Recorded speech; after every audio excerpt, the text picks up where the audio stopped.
Nabi satu malam dipakai untuk bersyukur kepada Allah. Kita pernah pakai buat apa malam? Main gaple, nongkrong, ngerumpi, nonton sinetron, balesin WhatsApp. Ah tuh pas sadar tuh. Mudah-mudahan yang punya TikTok handphonenya lengit. Boleh pakai aplikasi TikTok silahkan, tapi nggak boleh buat joget-joget. Kalau TikTok buat joget-joget berarti kan orang PA berjamaah. Betul nggak? Mau pakai TikTok aplikasi silahkan, saya juga punya TikTok kok. Tapi saya nggak pakai joget-joget, dakwah dipakai buat dakwah. Saat dipakai buat dakwah, kenapa? Orang ngebaca, orang ngeliat, satu pahala nilainya. Dan terus sampai saya meninggal, seandainya itu aplikasi masih terus berjalan dan orang masih memandang, terus Allah berikan hidayah, alhamdulillah jariah, pahala yang luar biasa buat kita semua. Maka dari itu gunakan aplikasi yang ada di handphone kita dalam keadaan baik untuk penambahan nilai ibadah kepada Allah. Coba kita lihat artis dulu masih muda joget-joget di depan kamera, dimasukin ke semua berita TV-TV nasional. Kenapa? Telah artis Indonesia, namanya tahu ya, masih ingat namanya? Marshanda. Kenapa? Ada gangguan jiwa, depresi.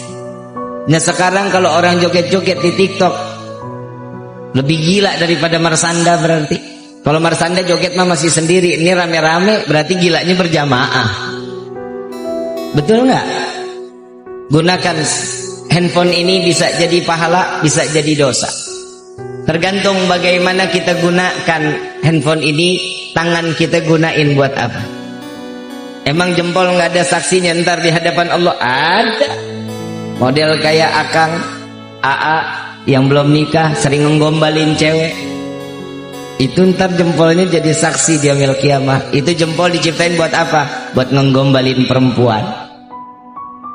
Coba digunain, satu handphone ini digunain dengan maksimal mungkin. Ada aplikasi Al-Qur'annya, ada ilmu-ilmunya di dalamnya. Kenapa? Karena itu yang dapat sehingga kita bisa mendapatkan gapaian hidayah dari Allah. Kalau kita nggak tahu ilmunya, cari gurunya. Jangan kita cuma belajar dari Google, belajar dari YouTube, nggak ada gurunya. Nah siap-siap gitu. Kata Nabi SAW, barang siapa mereka belajar tanpa guru, berarti gurunya syaitan. Jadi kalau belajar harus tahu dulu gurunya. Ini alhamdulillah kita duduk di sini nih. Ini tahadutan binikmah. Saya pakai imamah ini bukan karena sok-sokan. Saya sebenarnya lebih betah pakai peci, kayak baju koko sama kain sarung.